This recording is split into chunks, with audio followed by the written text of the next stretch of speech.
ದೇವಸ್ಥಾನಕ್ಕೆ ಬರೋ ಭಕ್ತಾದಿಗಳಿಗೆ ನಿಮ್ಮ ಸಂಪೂರ್ಣ ವಿಳಾಸ ಅಂದ್ರೆ ದೇವಸ್ಥಾನಕ್ಕೆ ಸಂಪೂರ್ಣ ವಿಳಾಸ ಹೇಳ್ತೀರಾ? ಖಂಡಿತ ಸರ್. ನಮ್ ಬಂದಿದ್ದ ಚಿಕ್ಕಬಳ್ಳಾಪುರ ಅಂದ್ರೆ Someshwara Nagar nearest new town bus stop Yelahanka ಬರುತ್ತೆ. ಜಿಕೆ ಪೋಸ್ಟ್ ಇದು. ನಾನಿರೋದು ರಾಜರಾಜೇಶ್ವರಿ ನಗರ ಮನೆ ಇರೋದು. ಅಲ್ಲಿಂದ ಬಂದು ಪ್ರತಿದಿನ ಬರ್ತೀನಿ. ಯಾಕಂದ್ರೆ ಎಲ್ಲಾರು ಸರ್ ಅಲ್ಲಿಂದ ಬಿಟ್ಟಿರಲ್ಲ ಸಮಯ ಇದಾಗಲ್ಲ, ಕಷ್ಟ ಆಗಲ್ಲ. ನಾವು ದಾರಿ ಅವ್ರು ಮಾಡೋಂತ ನಮ್ಮನ್ನ ಮುಂದೆ ಬಿಟ್ಟಿದ್ದಾರೆ. ನಾನ್ ಮಾಡ್ತಾ ಇದ್ದೀನಿ ಇಷ್ಟ. ನಾನು ಅಂತ ಹೇಳ್ತಾರ ಎಲ್ಲಾರು ಒಂದ್ ಹನುಮಂತಿ ಮೇಲೆ ಅಯ್ಯಪ್ಪ ಮುಂದೆ ನಿಲ್ಸಿದ್ದಾರೆ. ನಾನು ಇದ್ದೀನಿ ಅಂತ ಆ ಶಕ್ತಿಯಿಂದ ನಾನು ಮಾಡ್ತಾ ಇದ್ದೀನಿ.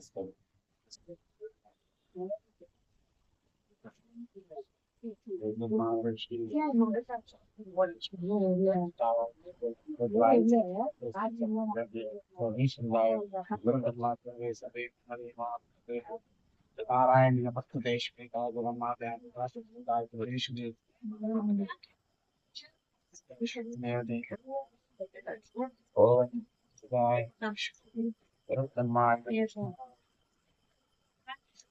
ನಮಃ. ಏನಿಲ್ಲ 500 ಇಲ್ಲಿ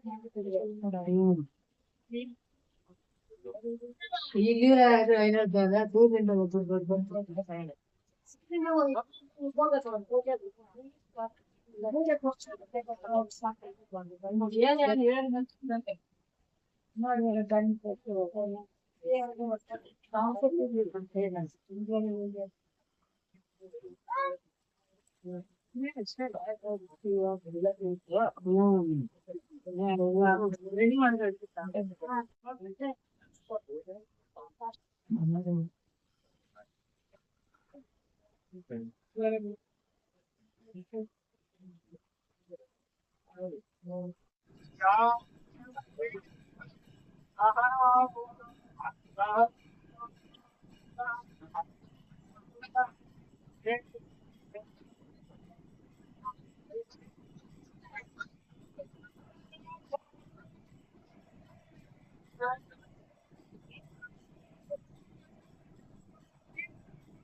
ಅಲ್ಲೇ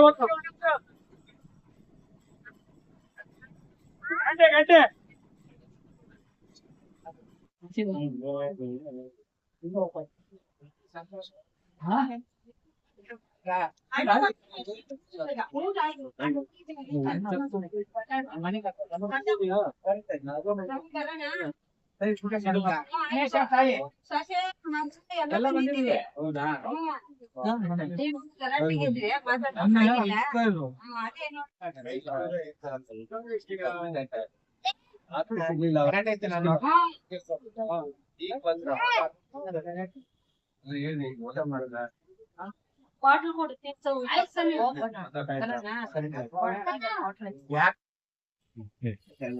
ಇಲ್ಲಿ ತಾಯಿಗೆ ಏನಂದ್ರೆ ಯಾರೇ ಒಂದ್ ಏನೋ ಬಂದ್ ಕೇಳ್ಬೇಕಾದ್ರು ಈ ಪೀಠದ ಮೇಲೆ ಕುತ್ಕೊಂಡಾಗ ಮಾತ್ರ ನನ್ ಕೈಲಿ ಹೇಳಕ್ ಸಾಧ್ಯ. ಈ ಪೀಠದ ಮೇಲೆ ಕುತ್ಕೊಂಡಿಲ್ಲ ಅಂದ್ರೆ ಏನು ಅರ್ಥನೇ ಕೊಡಕ್ಕಾಗಲ್ಲ. ಈ ಪೀಠದ ಮೇಲೆ ಕುತ್ಕೊಂಡಾಗ ಅವ್ರು ಏನ್ ತೋರಿಸ್ತಾರೋ ಏನ್ ಹೇಳ್ತಾರೋ ಅದನ್ನ ನಾನು ಅವ್ರಿಗೆ ಮುಗಿಸ್ಕೊಡ್ತೀನಿ. ಹಾಗೆ ಗುರುಗಳೇ, ನಾನು ತುಂಬಾ ಜನರ ಹತ್ರ ಕೇಳ್ಪಟ್ಟಿದ್ದೆ, ತುಂಬಾ ಹಳೇದಾದ ಮರ ಅಂದ್ರೆ ತುಂಬಾ ಹಳೇದಾದ ಮಾವಿನ ಮರ ಇದೆ ಅಂತೆ. ಆ ಮಾವಿನ ಮರಗೋಸ್ಕರ ಇಲ್ಲೇ ಇದೆ. ಹಾಗೆ ಈ ದೇವಸ್ಥಾನದಲ್ಲಿ ಚೌಡೇಶ್ವರಿ ಅಮ್ಮನವರು ಇದಾರೆ ಅಂತ ಹೇಳಿದ್ರು. ಅದ್ರ ಬಗ್ಗೆನೂ ನಮ್ಗೆ ಸ್ವಲ್ಪ ನಮ್ ವೀಕ್ಷಕರಿಗಾಗಿ ಸ್ವಲ್ಪ ಹೇಳಿ. ಯಾಕೆಂದ್ರೆ ಆ ತಾಯಿ ಪವಾಡ ಇಲ್ಲಿ ನಿಂತ್ಕೊಂಡು ನಾನು ಹೇಳಲ್ಲ. ಇಲ್ಲಿ ಬಂದು ಭಕ್ತಾದಿಗಳನ್ನ ನಾವು ಮುಂದೆ ನಿಂತ್ಕೊಂಡು ಹೇಳಲ್ಲ. ಇಲ್ಲಿ ಬಂದು ಈ ಪೀಠದ ಮೇಲೆ ಕುತ್ಕೊಂಡೆ ಈ ತಾಯಿ ಅನುಮತಿ ತಗೊಂಡೆ, ಆ ಅಪ್ಪನ ಅನುಮತಿ ತಗೊಂಡೆ ಇಲ್ಲಿ ಅಪ್ಪನ ವಾಸ. ಇದು ಪುರಾತನ ಕಾಲದ ಇದು ಬಂದು ಪುರಾತನ ಕಾಲದ್ದು. ಈ ಅಪ್ಪ ಇದ್ರಲ್ಲೇ ಸಂಚಾರ ಈ ವಾಸದಲ್ಲಿ. ಹ್ಮ್ ಯಾಕಂದ್ರೆ ತುಂಬಾ ಆಚೆ ಕಡೆ ತುಂಬಾ ದೊಡ್ಡದಾಗಿದೆ, ಎಷ್ಟೋ ಬಿದ್ದೋಗವೆ, ಹ್ಮ್ ಎಷ್ಟೋ ಬಿದ್ದೋದ ನಾವು ಸ್ವಲ್ಪ ಕಟ್ ಮಾಡ್ಸಿದ್ವಿ. ಹ್ಮ್ ಕಟ್ ಮಾಡ್ಸಿ ಏನು ತೊಂದ್ರೆ ಆಗ್ದಂಗೆ ಯಾಕೆ ದೇವಸ್ಥಾನ ಮೇಲೆ ಬೀಳುತ್ತೆ ಅಂತ ಹ್ಮ್ ಎತ್ತಿದೀವಿ. ಅದ್ ಬಿಟ್ರೆ ಬೇರೆ ಇನ್ನೇನು ಮಾಡಿಲ್ಲ. ಯಾಕಂದ್ರೆ ಈ ವಾಸಸ್ಥಳದಲ್ಲಿ ಅಯ್ಯಪ್ಪನ ನೆಲೆ ಇರೋದು ಹ್ಮ್ ಪೂರ್ತಿ ಇದನ್ನ ಸೇರಿಸ್ಕೊಂಡು ನಾವು ಕಟ್ಟಿದ್ವಿ. ಹ್ಮ್ ಏನೇ ಒಂದು ಕೊರಕೆ ಇದನ್ನ ಅಪ್ಪನ ಒಪ್ಪಿಸಿದಾಗ ಅದು ಬಗೆಹರಿಸ್ತಾರೆ.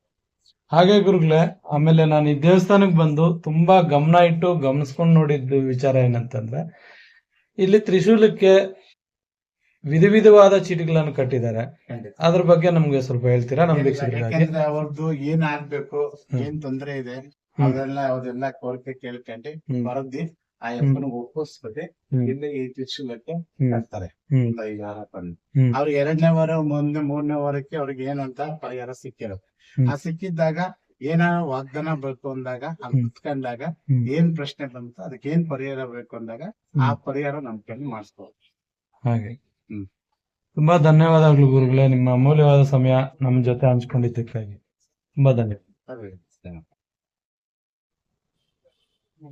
ಗುರುಗಳೇ ನಮಸ್ಕಾರ.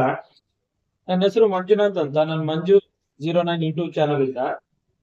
ನಮ್ಗೆ ಈ ದೇವಸ್ಥಾನಕ್ಕೆ ಸಂಬಂಧಪಟ್ಟಿರೋ ಹಾಗೆ ನಮ್ಗೆ ಬೇರೆ ದೇವಸ್ಥಾನದ ಪ್ರಧಾನ ಅರ್ಚಕರು ಈ ದೇವಸ್ಥಾನದ ವಿಡಿಯೋ ಮಾಡಿ ದೇವರನ್ನ, ಅಂದ್ರೆ ಇಲ್ಲಿ ಇರೋ ಮುನೇಶ್ವರ ಸ್ವಾಮಿ ಅವರು, ಜಡೆ ಮುನೇಶ್ವರ ಸ್ವಾಮಿ ಯಾರು, ಆ ದೇವರನ್ನ ಧರ್ಮ ಪ್ರಚಾರ ಮಾಡಿ ಅಂತ ನಮ್ಗೆ ಒಂದು ಸಲಹೆ ಕೊಟ್ಟರು.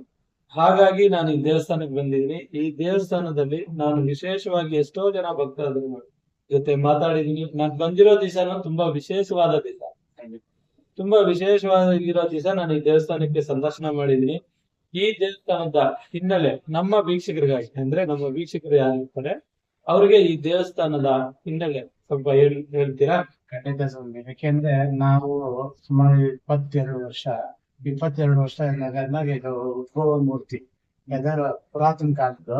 ನಮಗೆ ಇದೆಯಪ್ಪ ಹೊರತಿ ಕಟ್ಟಬೇಕು, ನನ್ನ ಸ್ನಾನ ಮಾಡ್ಬೇಕು ಅಂತ ಶನೇಶ್ವರ ಅವ್ರ ಬಗ್ಗೆ ಅಣ್ಣ ನನ್ನ ತಮ್ಮನ ದೇವಾಲಯ ಮಾಡ್ಬೇಕು ಅಂತ ತುಂಬಾ ಕಷ್ಟಪಟ್ಟು ತುಂಬಾ ನೋವು ಕೊಟ್ಟು ನಮ್ ಕೈಲಿ ಮಾಡಕ್ ಆಗಿರ್ಲಿಲ್ಲ. ಆದ್ರೂ ಶ್ರಮ ಪಟ್ಟಾದ್ಮೇಲೆ ಸುಮಾರು ಒಂದು 5-6 ವರ್ಷ ಆದ್ಮೇಲೆ ನಮ್ದು ಅಲ್ಲಾಡ್ಸಿದ್ರೆ ನಮ್ಗೆ ದಾರಿ ಕೊಟ್ಟಾಗ ಇಲ್ಲಿ ಬಂದು ಮುಖ್ಯಸ್ಥರು ಸ್ವಲ್ಪ ಕೇಳಿ ನಾನು ಇಲ್ಲಿ ಮಾಡ್ತೀನಿ ಅಂದಾಗ ಮಾಡೋಗ ಪರವಾಗಿಲ್ಲ ಅಂತ ಹಿರಿಕರು ಎಲ್ಲರೂ ಪ್ರೋತ್ಸಾಹ ಕೊಟ್ಟು ದೇವಸ್ಥಾನ ಬಂದು ಕೈ ಹಾಕಿದಾಗ ಅಪ್ಪನ ಕಂಡೆ ಆಗಂಗಿದ್ರೆ ನಮ್ ಕೈಲಿ ಆಗಂಗಿದ್ರೆ ನಿನ್ ಶಕ್ತಿ ಕೊಟ್ಟು ಮಾಡಿಸ್ಕೊ, ಇಲ್ಲ ಅಂದ್ರೆ ಅವಮಾನ ಮಾಡ್ತೀನಿ ಅಂದ್ರೆ ಹಿಂಗೆ ವಾಪಸ್ ಕಳ್ಸ್ಕೊಬೇಡ ಅಂದ್ರು. ಧೈರ್ಯ ಕೊಟ್ಟ ಮಾಡಕ್ ಇಟ್ಕೊಂಡೆ. ಏನು ಅಡಚಣೆ ಆಗ್ತಾನೆ ದೇವಸ್ಥಾನ ಚಿಕ್ಕದಾಗಿ ಮಾಡಿದಾಗ ಏನಾಯ್ತಂದ್ರೆ ಇಲ್ಲಿ ಬಂದು ಒಂದು ನಿಂಬೆಹಣ್ಣು ಒಂದು ಹೂವು ತಗೊಂಡು ಸಫರ್ ಏನ್ ತೊಳ್ಕೊಂಡಿರ್ತಾರೋ ಏನ್ ಅನ್ಕೊಂಡ್ ಬಂದಿರ್ತಾರ ಅದು 100% ಯಪ್ಪ ದಾರಿ ಕೊಡ್ತಾರೆ. ಆದ್ರೆ ನಂಬಿಕೆ ಇಟ್ಟು ಬರ್ಬೇಕು. ನಂಬಿಕೆ ಇಟ್ಟು ಒಂದು 5 ವಾರ ಬಂದ್ರೆ ಪರಿಹಾರ ಕೊಡ್ತಾನೆ. ಅಂದ್ರೆ ಮುಖ್ಯವಾಗಿ ನಂಬಿಕೆನೇ ಪ್ರಧಾನ ಅಂತ ಹೇಳ್ತೀವಿ. ಖಂಡಿತ ಅಲ್ವಾ? ಹೌದು. ದೇವರವರ ಪವಾಡ ಶಕ್ತಿಯನ್ನ ನಾನು ತುಂಬಾ ಜನರ ಹತ್ರ ಕೇಳ್ಬಿಟ್ಟಿದ್ನಿ. ಹಾಗೆ ನೀವ್ ಹೇಳಿರೋ ಮಾತುಗಳಲ್ಲಿ ನಮ್ಗೆ ಗೊತ್ತಾಗ್ತಾ ಇದೆ. ಯಾಕಂದ್ರೆ ಈ ದೇವಸ್ಥಾನ ತುಂಬಾ ಚಿಕ್ಕ ಇತ್ತಂತೆ, ತುಂಬಾ ಜನರು ನಮ್ಗೆ ಹೇಳಿದ್ದಾರೆ. ತುಂಬಾ ಚಿಕ್ಕ ದೇವಸ್ಥಾನ ಇತ್ತು. ಈ ದೇಗುಲ ಇಷ್ಟು ದೊಡ್ಡ ಮಟ್ಟಕ್ಕೆ ಬೆಳೆಯೋದಿಕ್ಕೆ ದೇವ್ರ ಕೃಪೆ ಇಲ್ದಿರ, ದೇವರ ಪವಾಡ ಇಲ್ದಿರ ಆಗೋದೇ ಇಲ್ಲ ಅನ್ನೋದು ನಮ್ಮ ಮಾತು. ಈ ಮಾತಿಗೆ ನೀವು ನಿಮ್ಮ ಅಭಿಪ್ರಾಯದಲ್ಲಿ ಏನ್ ಹೇಳಕ್ ಇಷ್ಟ? ಯಾಕೆಂದ್ರೆ ಅವ್ನ ಶಕ್ತಿ ಇರೋದಕ್ಕೋಸ್ಕರ ನಮ್ ಕೈಯಲ್ಲಿ ಇಷ್ಟು ಮಾತ್ರ ಮಾಡಿಸ್ಕೊಂಡಿಲ್ಲ. ಅವ್ನ ಶಕ್ತಿ ಇಲ್ಲ ಅಂದಿದ್ರೆ ಇಷ್ಟು ಯಾವ್ದೇ ಕಾರಣಕ್ಕೂ ನಾವು ಮಾಡಕ್ ಆಗ್ತಾ ದೇವಸ್ಥಾನ. ಯಾಕೆಂದ್ರೆ ಒಂದು ದೇವಾಲಯ ಕಟ್ಟೋದು ತುಂಬಾ ಕಷ್ಟ ಇದೆ. ಅದು ನೀವು ಗೊತ್ತಿರೋ ವಿಷಯ. ಎಲ್ಲರಿಗೂ ಗೊತ್ತಿರೋ ಒಂದು ದೇವಾಲಯ ಕಟ್ಟಬೇಕಾದ್ರೆ ತುಂಬಾ ಶ್ರಮ ಇದೆ, ತುಂಬಾ ನೋವಿದೆ, ತುಂಬಾ ಕಷ್ಟಗಳು. ಅಲ್ಲಿ ಯಾವ ರೀತಿ ಮಾಡ್ಬೇಕು, ಏನು ಅಂತ ಪರಿಹಾರ ಯಾಕಂದ್ರೆ ಭಗವಂತ ತಪ್ಪಿ ನಮ್ಮನ್ನ ಎಲ್ಲೋ ಇದ್ದವನ್ನ ತಮ್ಮಲ್ಲಿ ಈ ಸ್ಥಾನದಲ್ಲಿ ಇಟ್ಟು ನೀನು ಮಾಡು ಅಂತ ಜಾಗ ತೋರಿಸಿ ಕುಂಡ್ರಿಸಿ. ಅಂದ್ರೆ ದೇವರವರ ಆಜ್ಞೆ ಪ್ರಕಾರ ನೀವು ಈ ದೇವಸ್ಥಾನದಲ್ಲಿ ದೇವರ ಸೇವೆಗೆ ನಿಮ್ಮ ಜೀವನವನ್ನು ಮುಡುಪಿಟ್ಟಿದ್ದೀರ. ಸತ್ಯ ಕಮ್ಮಿ. ಯಾಕೆಂದ್ರೆ ನಾನು ಫಸ್ಟ್ ಇಂದ ಕೆರೆ ಕೆಲಸ ಮಾಡ್ತಾ ಇದ್ದೆ. ಆಟೋ ಓಡಿಸ್ಕೊಂಡು ನಾನು ದೇವಸ್ಥಾನ ಕಟ್ಟಕ್ ಅಂತ ನಾನು ಅಯ್ಯಪ್ಪನ ಪ್ರಶ್ನೆ ಕೇಳಿದೆ. ಅಯ್ಯಪ್ಪನ ಪ್ರಶ್ನೆ ಕೇಳಿದಾಗ ನಿನ್ ಕೈಲಿ ಆಗತ್ತೆ ಹೋಗು ಮಾಡು ನನ್ನ ತಮ್ಮನ ದೇವಸ್ಥಾನ ಅಂತ ಅಯ್ಯಪ್ಪನ ಮಾಡ್ಕೊಟ್ಟೆ. ಈ ಪ್ರಕಾರ ಬಂದೆ. ಇವತ್ತು ಇವತ್ತೂನು ಅಪ್ಪ ಏನೇ ಮಾಡ್ತಾರ ಆ ಅಪ್ಪನ ಅಪ್ಪನೇ ಕೇಳ್ತೀನಿ, ಇಂಥದ್ ಮಾಡ್ತಾ ಇದೀನಪ್ಪ, ಮುಂದಕ್ಕೆ ಹೋಗ್ತಾ ಇದೀನಿ, ಅವಮಾನ ಮಾತ್ರ ಮಾಡ್ಬಾರ್ದು. ಅವಮಾನ ಮಾಡಂಗಿದ್ರೆ ಇವಾಗ ಹೇಳ್ಬಿಡು, ಸುಮ್ಗೆ ಹೋಗ್ತೀನಿ ಅಂದಾಗ ಎಲ್ಲಾರ್ಗೂ ನನಗೆ ಬೆನ್ನೆ ಮಾಡುವಂತ ಒಂದೇ ವ್ಯಕ್ತಿ ಇದ್ದಾರೆ. ಅದಕ್ಕೋಸ್ಕರ ಇಷ್ಟು ಮಾಡಕ್ ಸಾಧ್ಯ ಆಯ್ತು. ಅವನಿಲ್ಲ ಅಲ್ಲಿ ನಾವು ಮಾಡಕ್ಕೆ ಸಾಧ್ಯ ಇಲ್ಲ. ಯಾಕೆಂದ್ರೆ ಭಕ್ತಾದಿಗಳು ಬಂದು ಸಹಕಾರ ಕೊಡ್ತಾರ ನಮ್ಗೆ. ಯಾಕಂದ್ರೆ ಬಂದೆ ಅಂತ ಸಂವಿಧಾನ ರಾಷ್ಟ್ರದ ಆಯ್ತು, ಅಲ್ಲಿಂದ ಬಂದೆ, ಇಲ್ಲಿಂದ ಬಂದೆ, ನಮ್ಗೆ ಒಳ್ಳೇದಾಗಿದೆ ಅಂತ ತುಂಬಾ ಜನ ಅಂದ್ರೆ ಈ ದೇವಸ್ಥಾನದಲ್ಲಿ ದೇವ್ರ ಶಕ್ತಿ ಅಷ್ಟೊಂದು ಅದ್ಭುತವಾದ, ಅಷ್ಟೊಂದು ಅಮೂಲ್ಯವಾಗಿ ದೇವ್ರ ಶಕ್ತಿ ನಡೆಯುತ್ತೆ ಅಂತ ನೀವ್ ಹೇಳ್ತಾ ಇದ್ದೀವಿ. ಖಂಡಿತ ಇದೆ. ಯಾಕೆಂದ್ರೆ ಒಂದ್ ಶಕ್ತಿ ಇಲ್ಲ ಅಂದ್ರೆ ನಾವು ಎಲ್ಲಿಂದ ಇಷ್ಟು ಜನ ಸೇರ್ಸ್ಬೇಕು, ಇಷ್ಟು ಜನ ಬರ್ಬೇಕಂದ್ರೆ ಒಂದ್ ಶಕ್ತಿ ಆಯ್ತಾ. ಇದು ಏನಾಗಿದೆ ಅಂದ್ರೆ ಇವತ್ತು ಒಂದು ಪ್ರಚಾರ ಆಗ್ಬೇಕಾದ್ರೆ ಒಂದು ಬರ್ಬೇಕಾದ್ರೆ ಅವನೇ ಕಾರಣ, ನಾವು ಅಲ್ಲ ಕಾರಣ. ಅವನ್ ಕರ್ಸ್ಕೊಂಡ್ ಅವ್ನ್ ಬೆಳೆಸ್ಬೇಕು. ನಮ್ಮ ಇವತ್ತು ಆಟ ಓಡ್ತೀನಿ, ಆಟದ ಸಂಪಾದನೆ ಮಾಡ್ತೀನಿ, ಸಂಪಾದನೆ ಬಂದಿಂದ ರೂಪಾಯಿಯಲ್ಲಿ 50 ಪೈಸೆ ಭಾಗ ನಾನ್ ತರ್ತೀನಿ, 50 ಪೈಸೆ ಭಾಗ ಅಪ್ಪನ ಸೇವೆ ಮಾಡ್ತೀನಿ. ಅದರಿಂದ ಈ ಅಪ್ಪನ ಕ್ಷೇತ್ರ ತುಂಬಾ ಎತ್ತರವಾಗಿ ಬೆಳಿಬೇಕು. ಬಂದು ಭಕ್ತಾದಿಗಳು ಏನ್ ಕೇಳ್ಕೊಂಡ್ ಬರ್ತಾರ ಅದಕ್ಕೆ ಆ ಅಪ್ಪ ಪರಿಹಾರ ಕೊಡ್ತಾ ಇದ್ದಾರೆ. ಆಮೇಲೆ ಈ ದೇವಸ್ಥಾನದಲ್ಲಿ ವಿಶೇಷವಾಗಿ ಯಾವ್ಯಾವ ದಿವಸಗಳಲ್ಲಿ ಹವನ ಹೋಮಗಳು ನಡೆಯುತ್ತೆ ಅನ್ನೋದನ್ನ ಹೇಳ್ತೀರಾ? ಸ್ವಾಮಿ, ಇದು ಬಂದು ಶುಕ್ರವಾರ, ಮಂಗಳವಾರ, ಭಾನುವಾರ, ವಾರದಲ್ಲಿ 3 ದಿವಸ ವಿಶೇಷವಾಗಿ ಆ ಅಪ್ಪನ ಏನೋ ಆಗಲಿ, ಒಂದು ಗಾಯಕ ಆಗಲಿ, ಏನೇ ವಿಶೇಷ ಮಾಡ್ಬೇಕಂದ್ರೆ ಆ 3 ದಿವಸದಲ್ಲಿ ಮಾಡ್ತೀವಿ. ತುಂಬಾ ಯಾರಿಗಾರು ಹುಷಾರಿಲ್ಲ ಅಂತದ್ ಇಂಥದ್ರಲ್ಲಿ ದಿನ ಬೇಕಾದ್ರೆ ಯಾವಾಗ ಬೇಕಾದ್ರೆ ಆಗಿರ್ತಾರ ಆಜ್ಞೆ ಕೊಟ್ರೆ ನಾವು ಮುಂದಕ್ಕೆ ನೋಡ್ತೀವಿ.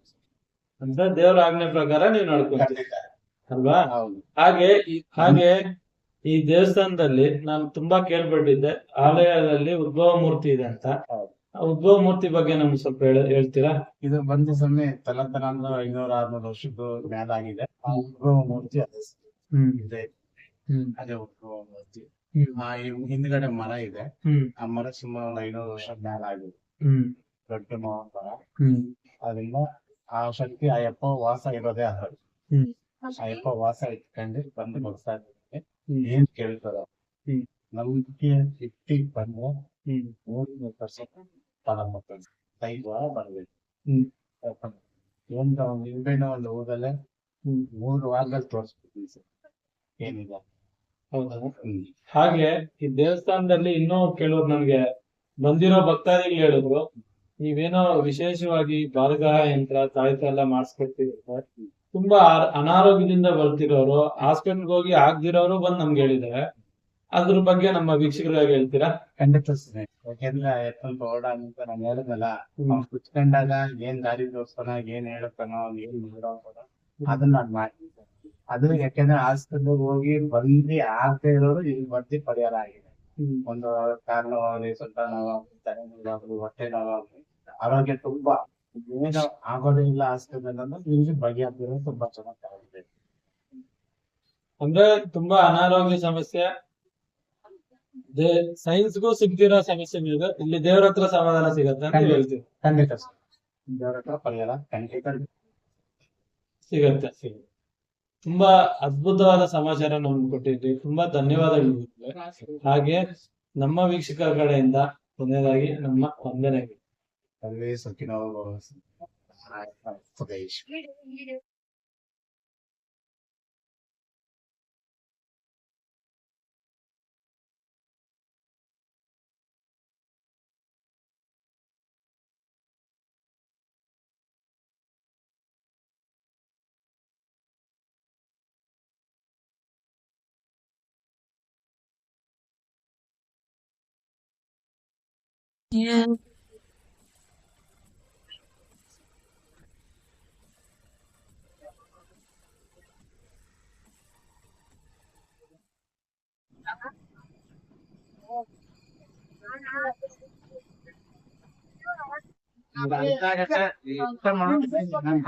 ಅವಾಗ ಹೋಗಿ ಆಯ್ತಾ? ಚಂದ್ರ 1 ಗಂಟೆ ಇದೆ ಕೂತಿರಿ ಹೋಗೋದು ಆಯ್ತಾ? 1/2 ಗಂಟೆನಾ? ಸ್ವಲ್ಪ ಫ್ರೀ ಆಗ್ತೀನಿ, ಕರಿತೀನಿ, ಆಮೇಲೆ ನೋಡಿ ಆಯ್ತಾ? ಹಾಗೆ ಹೊರಗಡೆ ಕೊಡ್ತಾರೆ.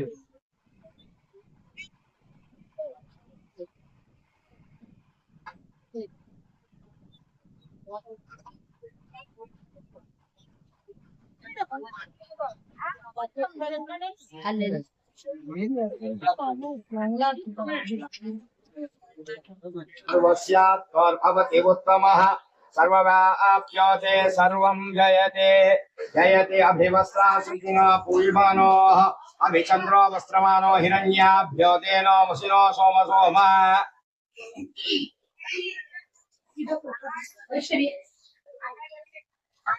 जले मुने सत्यं सर्वेश्वरी तदा प्रीत्यर्थं वाचिकोत्तमाप्रीत्यर्थं विश्वदायी च भोजायी धनदायी च महाधनं नमे दिशां देवे सर्वकामान् ಸರ್ ನಮಸ್ಕಾರ. ನಾನು ಮಂಜು 09 ಯೂಟ್ಯೂಬ್ ಚಾನಲ್ ಇಂದ, ನನ್ನ ಹೆಸರು ಮಂಜುನಾಥ್ ಅಂತ. ಈ ಊರಿಗೆ ನಾನು ವಸುವ. ನಮ್ಮ ವೀಕ್ಷಕರಿಗಾಗಿ ನಿಮ್ಮ ಪರಿಚಯ ಸರ್. ಸರ್ ನನ್ನ ಹೆಸರು ನಾಗರಾಜ್ ಅಂತ ಹೇಳ್ಬಿಟ್ಟು ಈ ಚಿಕ್ಕಬೊಮ್ಮಸಂದ್ರ ಗ್ರಾಮದ ನಿವಾಸಿ ಹಾಗೂ ಇಲ್ಲೇ ಸೋಮೇಶ್ವರ ಸ್ವಾಮಿ ಮತ್ತು ವೆಂಕಟೇಶ್ವರ ಸ್ವಾಮಿ ಸನ್ನಿಧಿಯಲ್ಲಿ ಅಧ್ಯಕ್ಷರಾಗಿದ್ದೀವಿ.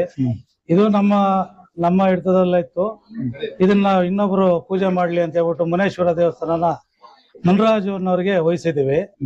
ಇಲ್ಲಿ ಮುನೇಶ್ವರ ದೇವಸ್ಥಾನ, ಈಶ್ವರ ದೇವಸ್ಥಾನ ಮತ್ತೆ ವೆಂಕಟೇಶ್ವರ ದೇವಸ್ಥಾನ, ಇಲ್ಲಿ ಸ್ಥಳೀಯವಾಗಿ ಆಂಜನೇಯ ದೇವಸ್ಥಾನ, ದೊಡ್ಡಮ್ಮ, ಇದು ಗ್ರಾಮ ದೇವತೆಗಳು. ಇದು ತಲತಲಾಂತರದಿಂದ ನಡ್ಕೊಂಡ್ ಬಂದಿರೋದು. ಇಲ್ಲಿ ಸುಮಾರು 800 ವರ್ಷಗಳಿಂದ ಇದು ನನಗೆ ಗೊತ್ತಿದಂಗೆ ಒಂದು ಇತಿಹಾಸ ಇದೆ ಇದಕ್ಕೆ. ಇಲ್ಲಿ ಒಂದು ಯಾರೇ ಬಂದು ಹರಕೆ ಮಾಡ್ಕೊಂಡ್ರು ಕೂಡ ಇಲ್ಲಿ ಅದೊಂದು ಈಡೇರ್ತದೆ ಅನ್ನೋ ಒಂದು ನಂಬಿಕೆ ಇದೆ. ಅಲ್ಲಿ ತಾತ ಮುತ್ತಾತ ಕಾಲದಿಂದ ಇಲ್ಲಿ ಅನಾದಿ ಕಾಲದಿಂದ ಪೂಜೆ ಮಾಡ್ಕೊಂಡ್ ಬರ್ತಾ ಇದಾರೆ.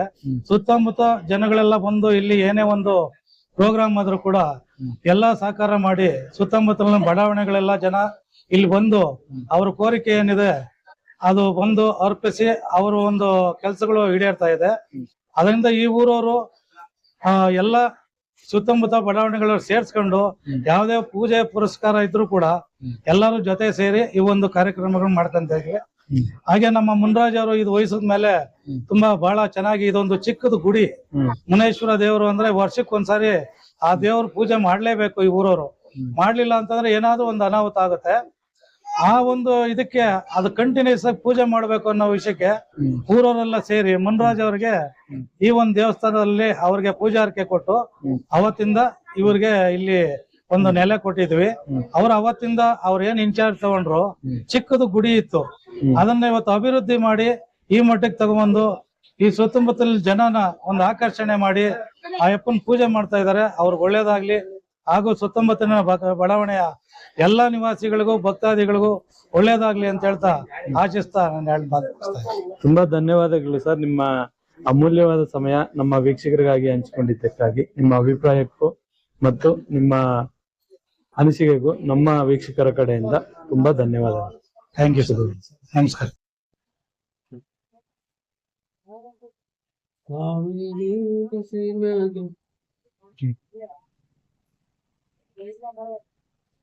ಇದು ಸಮಯ ಕೈ ಕುಫ್ರಳ ಇಟ್ಕೊಳ್ರಿ ಯಾರು ಅಲ್ಲಿ ಇಬ್ರು ನೋಡ್ರಿ ಈ ಕಡೆ ಹಿಂಗೆ ನಗಪಲ್ ಹೋಗಿ ಒಂದ್ಸರಿ ಕರೆಕ್ಟ್ ಆಗಿ ಮಾಡ್ಕೊಳ್ಳಿ. ಅದು ಎಲ್ಲೋ ಕಲರ್ ಇದೆ ಅಂದ್ರೆ ಪರ್ಫೆಕ್ಟ್ ಆಗಿದೆ. ಆ ಕಡೆ ಈ ಕಡೆ ಸಣ್ಣ ಐತೆ, ಕರೆಕ್ಟ್ ಆಗೈತೆ.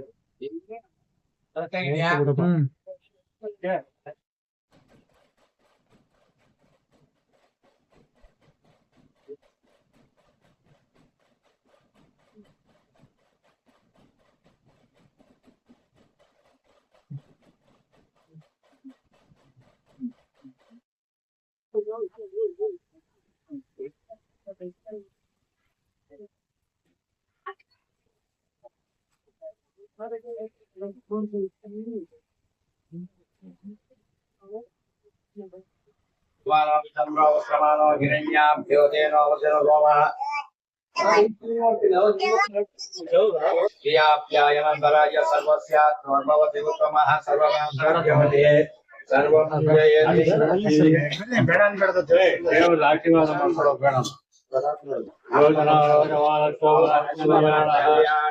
ದಾನಂ ಭೌತಿಲಾಭಂ ಸಂವತ್ಸರಂ ದೀರ್ಘಮಾಯು.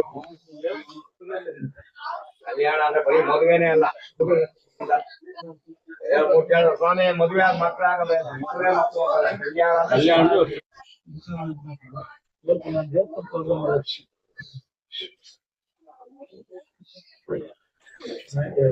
ಎಲ್ಲ ನಿಧಾನವಾಗಿ ತೀರ್ಥ ಪ್ರಸಾದ ತಗೊಳ್ಳಿ, ಊಟವನ್ನ ಮಾಡಿ. ಲೇಟ್ ಆಗಿದೆ.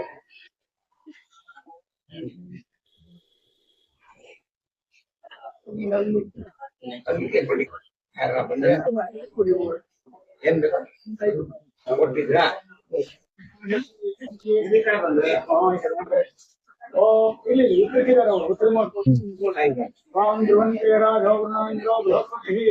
ಧ್ರುವಂತ ಇಂದ್ರಶ್ಚಾಗ್ನಿಶ್ಚ ರಾಷ್ಟ್ರೀಧಾರಿತಾಂ ಧ್ರುವಂ ಶ್ರೀ ಮಹೇಶ್ವರ ಸ್ವಾಮಿತ ಅನುಗ್ರಹ ಪ್ರಸಾದೇನ ಸಿದ್ಧಸ್ತು ಶ್ರೀ ಮಹೇಶ್ವರ ಸ್ವಾಮಿತ ಅನುಗ್ರಹ ಪರಪ್ರಸಾದ ಸಿದ್ಧಿರಸ್ತು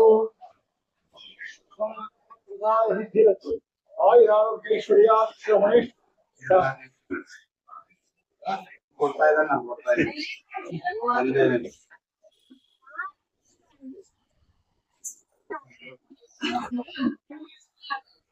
ಸಂಕಲ್ಪಮಾನ ಆಯುಷಂ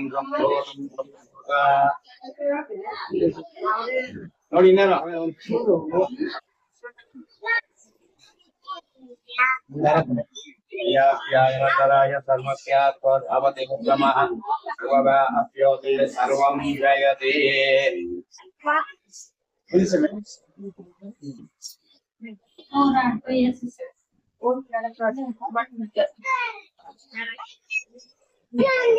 ಸಂಕಲ್ಪಮಾನಾವಕಲ್ಪಮಾನಾಯುಷ್ಯಂ ಸಂಭೋಗಂ ಸಂಭೋಗ ವಾರ್ಷಿಕೋತ್ಸವ ಪ್ರಾರಂಭ ಕಾಲಾಂಗ ದೇವತಾ ಪ್ರೀತ್ಯರ್ಥಂ ಪ್ರಾರಂಭ ಕಾಲಾಂಗ ದೇವತಾ ಪ್ರೀತ್ಯರ್ಥಂ ರಾಜಸ್ಯಾತ್ಮಭವತಿ ಉತ್ತಮಃ.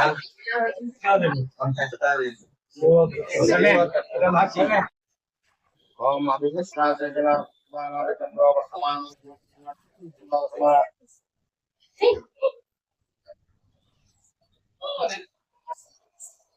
ಊಟ ಬನ್ನಿ.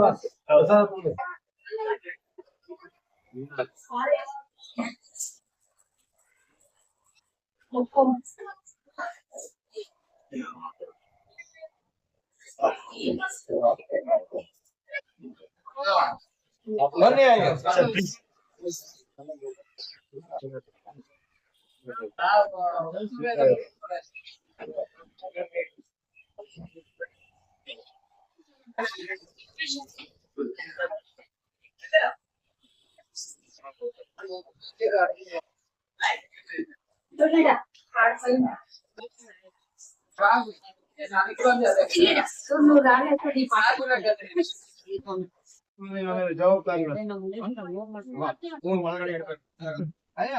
ಒಳಗಡೆ